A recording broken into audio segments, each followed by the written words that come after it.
She's cold. I don't care about me. She's cold.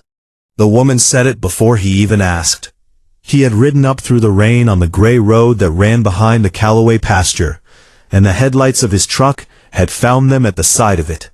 A young woman with a child pressed against her chest, the child's face tucked under her chin, both of them standing in the particular stillness of people who have stopped moving, because moving has stopped helping. He pulled over. He got out. His name was Colt Hayne, 36 years old. He lived alone on 40 acres outside of Milford, a working cattle ranch that he ran himself now, had been running himself for 3 years, since his brother and his father had gone the way people go, not together, but close enough that the house had taken on a different quality of quiet afterward. He drove this road every evening. He had not expected anyone to be on it, in this rain. He looked at the child. She was perhaps 3, in a thin jacket that was soaked through, her small face turned toward her mother's neck. She was not crying. She was past crying, which was worse. He took off his coat.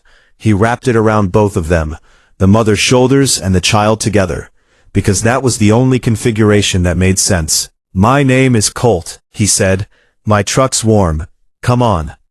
The woman looked at him with the careful, exhausted assessment of someone who has been trusting the wrong things all day and is trying to decide if this is safe. She looked at his face. She decided. "Ren," she said, "and this is Rue." She was 30 years old. She worked in the agricultural fields north of Milford. Seasonal harvest work, the kind that paid by the day and required arriving by 6 in the morning and leaving when the light went. She had done this for 2 seasons, since the circumstances of her life had rearranged themselves into a configuration that required the kind of income that did not ask for credentials she didn't have. She had taken the wrong bus home. The right bus was the number 7. She had boarded the number 9, which she discovered at the second stop, too late and too far out to undo it, without adding 2 hours to a trip that was already long. She had gotten off. She had walked. The rain had arrived before she reached anywhere. Rue had been with her, as Rue always was on the days when the woman who watched her on field days had her own child sick. Tucked in the canvas bag that Ren had rigged with a shoulder strap and a blanket arrangement, that she had spent an evening perfecting because it needed to work, and she had needed it to work without spending money she didn't have. Rue had been patient for 4 hours. She was now at the end of patience. Colt's truck was warm. He had a thermos of coffee and a blanket behind the seat that had been there since winter, and which he put around Rue specifically, tucking it with the practiced care of a man who had been fond of children his whole life, and had no specific child of his own to be fond of. Rue looked at him from inside the blanket, with the serious, assessing eyes of a 3-year-old deciding something. "Hat," she said, pointing at his. He took it off and put it on her head. It fell over her eyes. She pushed it up and left it there. Ren watched this from the passenger seat.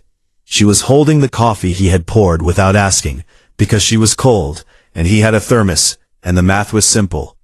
She watched her daughter claim his hat, with the proprietary ease of a child who has decided someone is safe.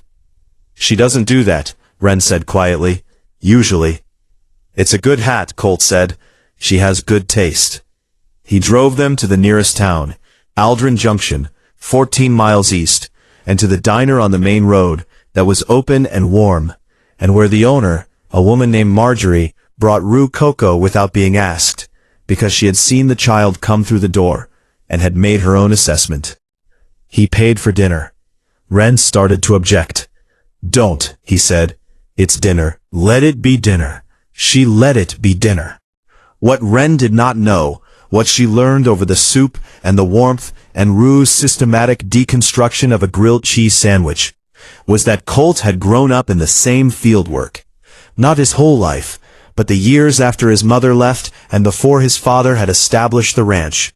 Years of seasonal labor, different fields, the particular mathematics of day wages and 2 long bus rides, and children who were patient beyond what 3-year-olds should need to be. He told her none of this that evening.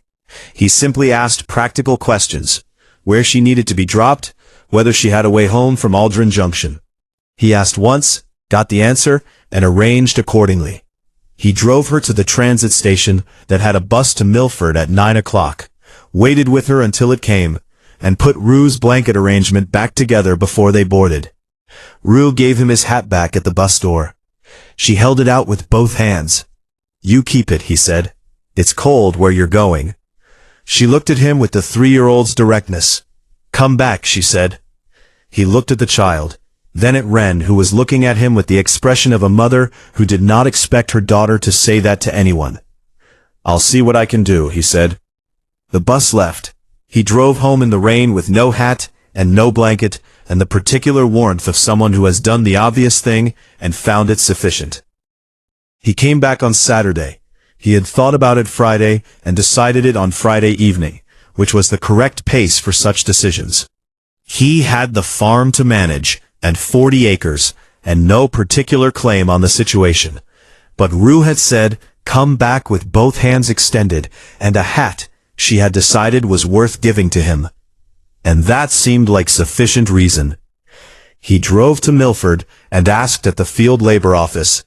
He knew the coordinator, a practical man named Dex, from the years before his own life had changed. Which crew Wren Calloway worked with, and where they were working this week. Dex gave him the field location without much ceremony, because Colt's face was the kind of face that people gave information to. He drove out to the field. He did not interrupt the work. He waited at the truck at the end of the row until she saw him, which she did, at the break, with the particular double take of someone who did not expect the thing they are seeing.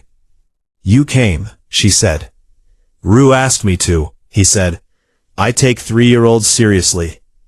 She looked at him for a long moment. Rue was not there. She was with the neighbor today, which she did most days.